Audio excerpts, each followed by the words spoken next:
Para a gente aprofundar num ponto que você colocou muito interessante, nós tínhamos aquela figura do pai que foi comprar cigarro e não voltou. Não voltou mais. O pai ausente. Mas hoje nós temos os pais ausentes presentes, que estão em casa, mas não cumprem o seu papel. E, de fato, o papel masculino não é apenas o financeiro. Também é. Mas é o emocional, o intelectual.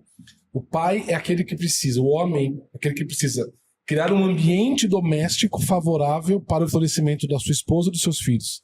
Fala um pouco mais sobre isso. Vamos lá, é que nós falamos antes, né? Nós precisamos mudar ainda um conceito, e aí é um conceito um tanto quanto...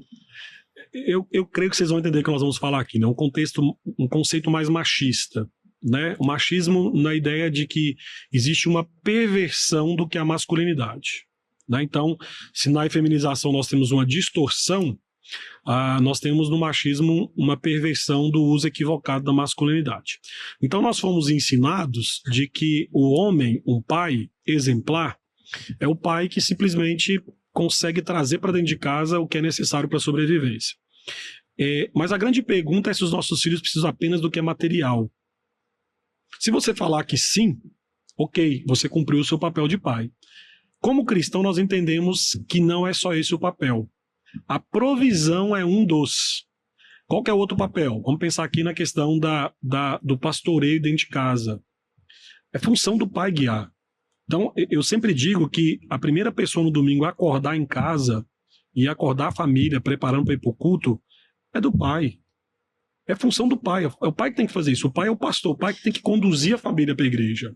Então, quando a gente começa a olhar para esse lado, a gente vai perceber o seguinte, Anéas, que muitos pais abdicam de fazer isso porque não enxerga como papel dele esse tipo de responsabilidade.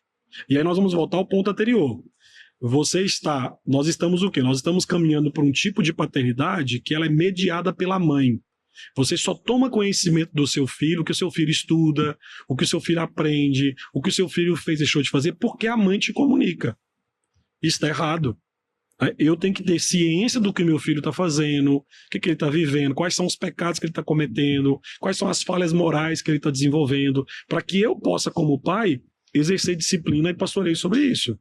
Então, eu acredito que uma perspectiva que a gente tem que mudar é o seguinte, é ampliar o papel do pai dentro de casa, certo? A gente foca muito na provisão e proteção. Eu sou o que protege do mal e tal, mas o pastoreio também é provisão e proteção. Porque, olha só, se eu pastoreio bem o coração do meu filho, eu estou provendo o que é necessário para alimento espiritual da vida dele, e eu estou protegendo do quê?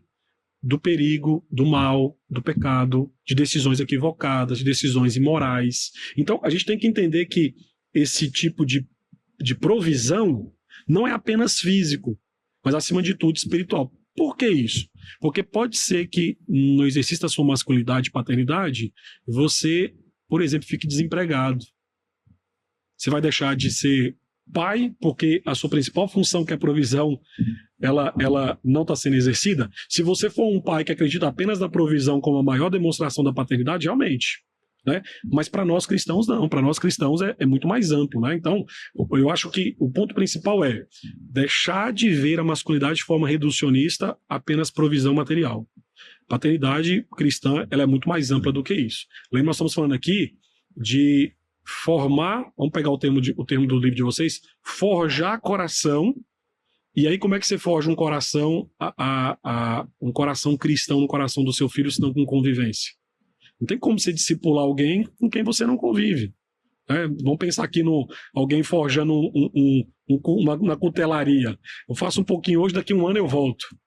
Primeiro que você vai perder o macete, você vai perder o time, você vai perder o feeling. Então, com os nossos filhos é a mesma coisa. Então a gente tem que todos os dias o quê? Cutelaria, é moldando, é batendo, é vendo como é que tá a forja, se tá quente, se tá fria, se tem algum arranhado, se tem alguma fissura.